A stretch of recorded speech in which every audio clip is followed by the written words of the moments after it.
안녕하세요. 저는 20대 후반의 여자입니다. 갓 2주 전에 출산을 하고서 지금은 제 옆에 건강한 아들 하나를 씩씩하게 키워내고 있는 초보맘이기도 합니다. 저는 2년 전 20대 중반 때 대학 때 사귀어오던 남친과 결혼을 했습니다. 친구들에 비하면 결혼이 무지하게 빠른 편이었죠. 제가 어릴 적에 교통사고로 엄마를 잃고 아빠와 함께 단둘이 살아오면서 외로움을 많이 타는 성격이었는데 그런 제 처지나 성격을 보듬어줄 만큼 따뜻하고 정 많았던 남자친구와 결혼을 하던 헤어지던 둘 중에 하나를 결론을 내버리고 싶었습니다. 대학을 졸업할 쯤에 말입니다. 성인이 되던 해인 어른들 말씀 듣고 열심히 공부만 하다가 어느 순간 성인이 되어 있어서 제 인생이 겪게 될 큰 변화라는 걸 잘 인지하지 못했지만 대학을 졸업할 쯤 되니 정말로 학교란 울타리에서 완전히 벗어나 새롭게 시작해야 한다는 생각에 심적으로 부담감이 굉장히 컸었어요. 사실 졸업 후에 잘 살아남을 수 있을지 자신도 없었고 그만큼 치열히 준비를 하지도 않았었고요. 그 때문에 더더욱 남자친구와의 관계에 매달렸는지도 모릅니다. 왜인지 이 남자의 여자가 되면 미성숙한 저의 모든 것들을 보듬어줄 줄 알았었거든요. 연애 때도 내내 결혼하자고 함께 아이 낳고 알콩달콩 같이 살자고 농담 반 진담 반으로 서로에게 말해오던 저희는 그렇게 대학을 졸업하고 나서 더 진지하게 결혼에 대한 대화를 나눴고 서로 뜻이 맞아서 결혼까지 하게 되었어요. 남편과 연애를 할 적에 시부모님을 자주 뵈었었고 실제로 시어머니와는 남편을 대신해 학교 구경을 시켜드리는 등 나름 친하게 지내왔었기에 이 집안의 새가족이 되는 것에 부담이나 걱정이 전혀 없었습니다.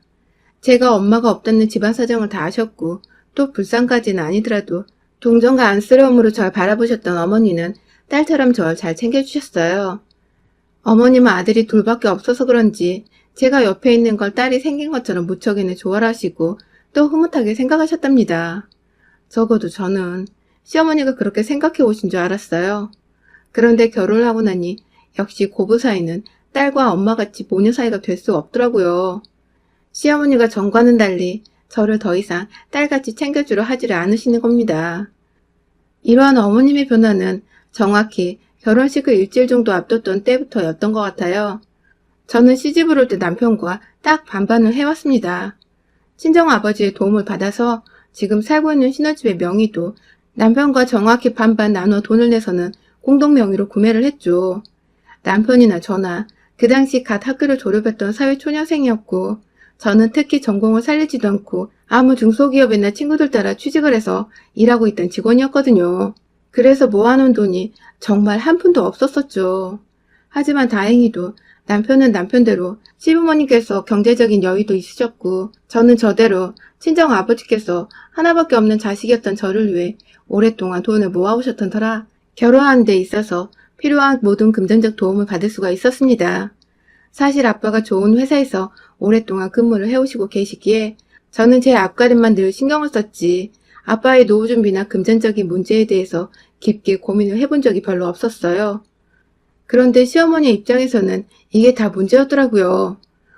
엄마 없이 불쌍하게 자라온 애인 줄 알았더니 신혼집 구하는데 그 큰돈의 절반을 턱턱 내고 결혼 준비하고 시댁에 보낼 예물 예단까지 모자람 없이 준비해서 턱하고 내놓으니 어디서 갑자기 부잣집 며느리가 나타난 것 같으셨는지 절 괜히 낯설게 보고 정과는 달라진 것 같다는 말씀을 자꾸만 입 밖으로 내뱉으시며 저와 거리를 두기 시작하셨어요.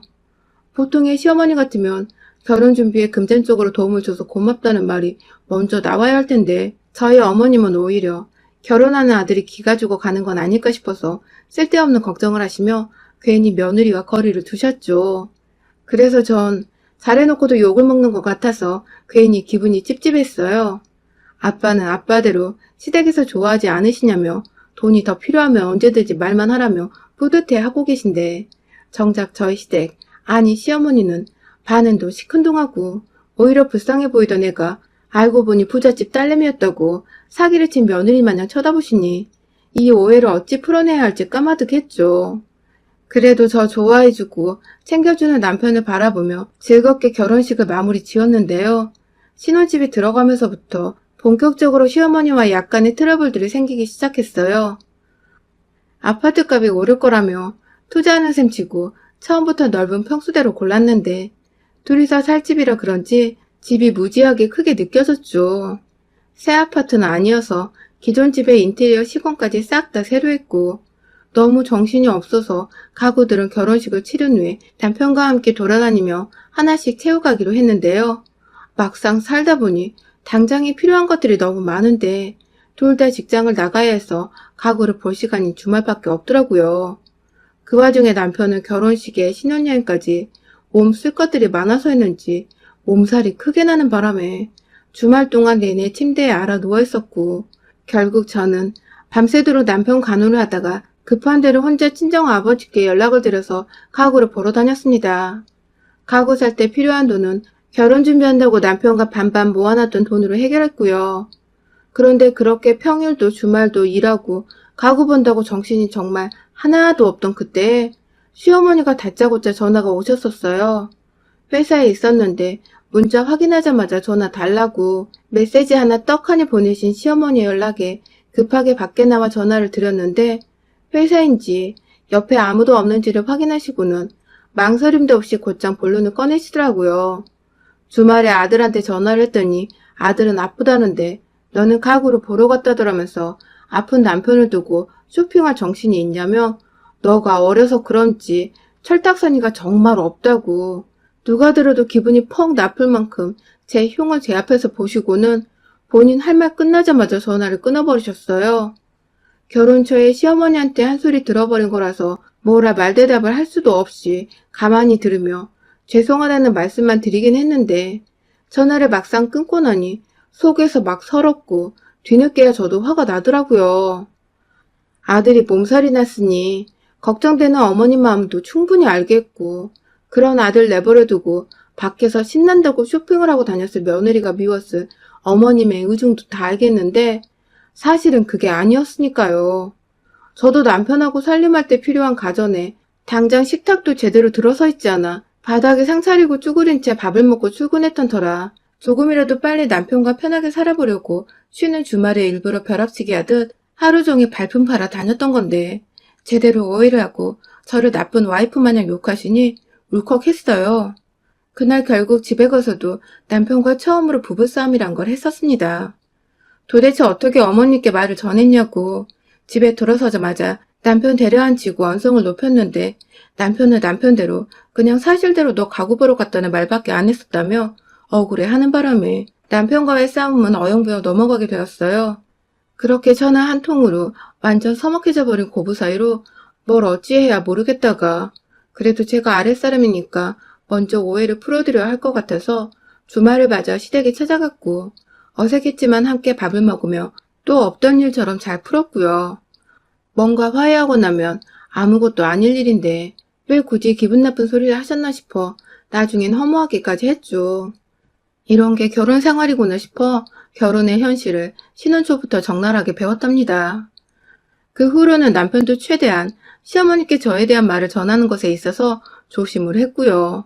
시어머니도 남편이 저에 대해 별다른 말을 전해주지 않으니 재미가 없으셨는지 또 전화를 하고 뭐 하는지 뭘 먹는지 등의 꼬치꼬치 캐묻는 질문을 더 이상 던지지 않으셨어요. 그 덕에 비교적 서로 기분 상할 말이 오갈 정도의 오해받을 일도 없었고 저는 자연스레 남편과 새 가정 꾸리는 것에 온전히 몰두를 할 수 있었죠. 그날 첫 부부싸움 이후 저희는 나름 둘만의 반성도 했고 다시는 또 싸우지 말자며 서로에게 갖출 예의는 다 갖춰가며 이상적으로 지냈어요. 둘 다 직장인이다 보니 번갈아 가며 청소도 하고 평일엔 바쁘니까 대충대충 해먹었지만 주말이 되면 각 잡고 먹고 싶은 거 서로에게 차려주면서 지금 되돌아봐도 너무나 사랑스러울 정도로 잘 지냈어요. 그런데 이게 또 시어머니 귀에 어찌어찌 들어가 버렸어요. 그냥 안부 전화 나누다가 자연스레 오늘은 내가 와이프 좋아하는 음식을 해줄 거라며 남편이 좋게 얘기를 드렸는데 그 소리에 시어머니는 네가 밥을 차리고 있는 거냐며 대바람 화가 나서 또 오해를 해버리신 겁니다. 이쯤 되니 오해가 아니라 그냥 제가 계속 안 입고 와서 밉던 와중에 뭐 하나 걸리기만 해봐라 하는 심보였던 것 같은데 그때만 해도 저나 남편이나 둘 다 어른을 대하기 너무 어려서인지 시어머니 화에 잔뜩 쫄아서는 또 죄송하다는 말만 계속해서 드려야 했죠. 회사에 있는 저한테 또 저번처럼 연락이 오셔서는 아무리 요즘 애들이라지만 밖에서 일하는 남편 밥을 와이프가 차려주는 게 내조라면서 그래야 남편이 밖에서 일을 더 잘하고 돈도 잘 벌어오는 거라고 훈육을 하셨어요. 처음엔 훈육으로 끝나는 줄 알았는데 결국 자기 분에 못 이겨 씩씩거리더니 끝에서 목소리가 잔뜩 격양이 되어 수화기 너머로 쩌렁쩌렁 목소리가 울릴 정도로 화를 내셨습니다. 이래봤자 200도 못 벌어오는 애가 직장인 생생을 내는 거냐며 급기야 제 직업과 월급을 비하하기까지 하셨어요. 태어나 처음으로 들어보는 모욕이었습니다. 전화를 끊고서 한동안 눈물이 흘러나와 사무실에 곧장 들어갈 수도 없었어요. 결국 집에 일이 생겼다는 핑계를 대며 반차를 썼고 그날 집에서 남편이 올 때까지 정말 펑펑 울었어요. 엄마가 안 계셔서 시어머니 흉을 볼 사람도 없고 내 고민 상담을 해줄 어른이 안 계시니 서러운 마음에 눈물이 멈추지 않았던 것 같아요. 그 바람에 퇴근하고 집에 와서 제 꼴을 본 남편은 덩달아 놀랬고 다시금 시어머니로 인해 이 지경이 된 걸 알자 직접 시댁으로 찾아가더라고요. 다음날 퇴근도 해야 하는 사람이 한참을 시댁에 있다가 12시가 거의 다 되어서야 다시 집에 들어왔는데 뭐하다 왔냐고 물어보니 이제 엄마가 연락할 일 없을 거라며 절 토닥거리며 안아줬어요. 가서 시어머니랑 아주 한바탕을 해버렸나 보더라고요. 중간에서 남편이 정리를 잘해준 덕에 시어머니는 정말 또 연락이 한동안 없으셨습니다. 저희가 명절이 찾아와 시댁에 찾아가기 전까지 거의 반년이 넘도록 왕래가 한 번 없었죠. 다행히 제사가 없는 집이라 명절에도 아주 잠깐 인사를 드리고 곧장 집으로 돌아왔고요. 그렇게 뭔가 사이가 좋았는데 서먹서먹하고 괜히 함께 있고 싶지 않은 어색한 사이가 되어선 거리를 둔 채 지냈어요. 그러다가 제가 임신을 하게 되었습니다. 별로 힘들 건 없었지만 중소기업은 언제든 재취업이 가능할 거란 생각에 임신과 동시에 직장을 그만뒀고요. 남편의 든든한 도움으로 임신 초기에 태교를 하는 것부터 입덧이나 먹고 싶은 음식들까지 큰 어려움 없이 해결을 했습니다. 첫 아이라 그런지 남편도 우리 사이에 무언가 연결고리가 생긴 것 같다며 매일매일 아빠가 되는 것에 설레어 있고 보다 제가 긍정적인 마음으로 태교에 전념하도록 시어머니와의 연락은 더욱 철저하게 차단을 시켰어요. 그래봤자 저녁이 되어 혹여나 시어머니가 연락 오시면 몰래 안방에 가서 전화를 받는다든지 저한테까지 전달하지 않고 알아서 전화를 끊어버리는 정도였지만 그것만으로도 저는 무척이나 만족스러웠습니다. 시어머니 목소리만 들어도 저한테 바락바락 화내던 과거의 모습이 오버랩되며 심장이 벌렁벌렁 거렸거든요. 저한테도 아이한테도 시어머니 목소리는 안 듣게 하는 게 최선이라고 생각을 했죠. 그래도 며느리니까 중간에서 아무 잘못 없는 시아버지께는 일부러 출근하신 시간에 전화를 드려서 안부를 묻곤 했고요. 그러다가 드디어 출산을 했습니다. 친정아빠와 남편, 이 두 사람의 응원 속에서 아주 건강하게 아이를 낳았죠. 얘가 벌써부터 효자인 건지 가장 긴장하고 무서웠던 출산의 고통도 그리 오래 겪지 않았고 2시간 정도 만에 순산을 해버렸죠. 의사 선생님이 확실히 어려서 그런지 힘 좋게 아이를 낳은 케이스라며 말씀을 해주셨고 그럼에도 산후조리가 중요하다고 하셔서 출산한 병원과 같은 건물 안에 있던 산후조리원에서 일주일 정도를 보냈어요. 지내는 동안 코로나 때문에 병실에는 한 명씩만 출입이 가능해서 가족들이 우르르 찾아올 수는 없었지만 저희 친정아버지를 포함해서 아버님과 어머니까지 모두 개인적으로 찾아와 주셨어요. 자식을 낳고 보니 왜인지 부모의 마음을 알겠는데 시어머니를 보자마자 울컥하더라고요. 제가 그때 하필 점심을 먹고 있었는데요. 다른 식구들은 미리 전화를 주고 왔었지만 시어머니는 무턱대고 아무 시간이나 편하실 때 오신 것 같았어요. 그 바람에 저는 먹던 점심도 남겨두고 어머님 모시느라 긴장을 했죠. 비록 제게 모진 말씀 하시고 제 마음 다치게 하셨지만 이왕이면 가족들끼리 잘 지내는 게 좋지 않을까 싶어서 먼저 어머님 하며 살갑게 굴려고 노력을 했어요. 저한테는 여자 어른이 시어머니 뿐인데 이왕이면 엄마처럼 싸웠다가 화해도 하며 그렇게 진짜 가족이 되어보는 건 어떨까 싶은 택도 없는 희망도 잠시 품어봤고요. 애를 낳는 바람에 제가 잠시 감수성이 풍부해졌던 것이죠. 그런데 살짝 어색하고 미묘했던 저와는 달리 시어머님은 처음 조리원 병실에 들어오시던 순간부터 제게 아주 푸근하게 대하셨어요. 아주 전에 아무런 갈등이 없었던 것처럼 자연스레 들어오셔서는 제게 축하한다는 말씀도 없이 얘네 어디서 봐야 하는 거냐며 무턱대고 조리원 직원분을 찾더라고요. 코로나로 외부인들은 아이를 보는 것이 금지라고 병원 입구서부터 쭉 적혀 있었을 텐데 공지를 다 무시하고 말입니다. 내심 섭섭한 마음이 컸습니다. 아이보다 저와 함께한 시간이 더 오래되었을 텐데 제 걱정 한 번 안 해주시는 모습이 참 차가워 보이셨죠. 애써 마음 짓누르며 시어머니께 코로나로 아이를 볼 수 없다고 나중에 퇴원하며 마음껏 보여드리겠다고 말씀을 드렸어요. 아무런 악의 없이 말입니다. 그런데 우리 시어머니는 이걸 또 이상하게 받아들이셨어요. 자기를 코로나 확진자 취급을 하는 거냐며 왜 내 손주를 마음대로 볼 수 없는 거냐며 제가 한 말이 맞는지를 확인하겠다고 다시 한번 병원 직원을 찾으셨어요. 그것도 여기요! 여기요! 하며 소리를 지르면서 말입니다. 덩달아 얼굴이 시뻘개지며 어머님이 창피해서 아주 쥐구멍에 숨고 싶었습니다. 웬 소란인가 싶어서 병원 직원이 막 뛰어왔고 아이를 왜 못 보는 거냐는 말에 겨우겨우 안전을 위해서라면 달래고 시어머니를 진정시켰어요. 하지만 정말 문제는 그 다음이었죠. 혼자 뭐가 그리 분통이 터지시는지 얘를 낳았을 때도 미리미리 전화를 해야 했던 거 아니냐며 왜 애를 다 낳고 산후조리할 때 자기가 와야 하냐고 자신은 아이를 보려고 온 거지 저를 보러 온 게 아니라면서 말은 말대로 쉬지도 않고 제 앞에서 이리저리 정신없이 왔다 갔다 하시는데 제가 정말 돌아버리겠더라고요. 딱 한마디 진정하라고 앉으시라고 말씀을 드렸습니다. 최대한 공손하고 차분히 말입니다. 하지만 이 말이 어디서 또 삐딱하게 들린 건지 시어머니는 어디서 앉으란 말을 훈계냐며 저를 향해 급기야 삿대질을 하기 시작하셨고 밖에서는 다른 방 산모가족들이 찾아와 조용히 좀 해달라고 화를 내는데 시어머니는 거기에 또 아랑곳하지 않고 맞받아치며 상관 말라고 소리를 지르셨어요. 앞에서 발광하고 있는 시어머님 모습을 정말 보기 힘들더군요. 산후조리하며 몸도 마음도 진정이 되어가는 상태였는데 갑자기 꽉 막혀 무언가가 속 깊숙이에서부터 머리 위로 솟아오르는 기분이었습니다. 그리고 결국 저는 먹던 조리원 식판을 들어올려 내용물을 모두 시어머니께 던져버리고야 말았습니다. 참다 결국 제 몸이 못 견디고 화를 표출해내고야 만 것이었죠. 산후조리에 좋다는 소고기 가득 들어간 미역국에 새우볶음과 나물무침 그리고 몸매 관리하라고 옆에는 두부 샐러드까지 놓여져 있었는데요. 밥 한 공기에 든 쌀 한 톨까지 남김없이 제 손 하나로 들쳐올려 앞에 계시던 시어머니를 향해 확 던져버렸어요. 차마 식판은 폭력적인 것 같아서 던져버리진 않았고요. 졸지에 몸에 좋다고 조리원에서 만들어준 음식으로 자기 몸에 테러를 당한 시어머니는 그걸 다 맞아가는 동안에도 놀라셨는지 외마디만 하며 내뱉으셨고 그 꼴에 제 방을 찾아왔던 직원이 놀라 남편을 부르고 저를 말리면서 상황이 종료가 되었어요.